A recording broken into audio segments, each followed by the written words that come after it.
Alright, for today for vocabulary, we're going to be dragging each vocabulary word to the arrow pointing to the correct part of the equation. So you have base, standard form, expanded form, exponential form, and exponent. Okay, so those are only 5 of the words that we've been focusing on, but we need to identify each part of the equation here.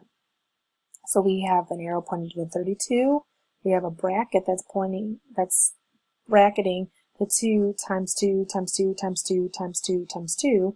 We have an arrow pointing to that little 5. We have an arrow pointing to the base.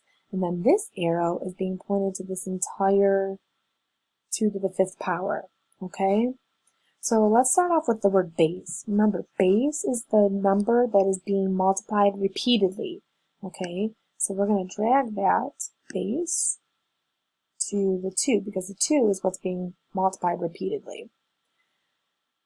That standard form is, we should know, because I've been saying it in the videos and I've been talking to you live about it, the standard form is just a fancy way to say the answer to when you've solved the exponent. Okay, so your standard form would be your answer.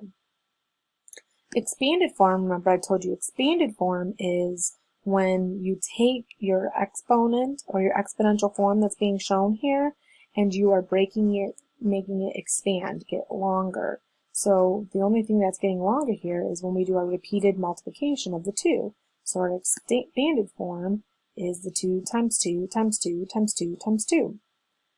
Remember exponential form? I said it has the word exponent in it.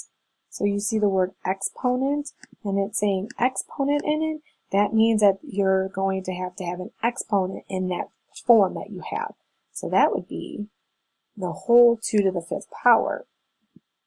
And then you have your exponent. Your exponent is what tells you how many times you're multiplying the base by itself. Okay, so hopefully this helps you guys. If you're not, or you have more questions, please contact me and I will be happy to help you all.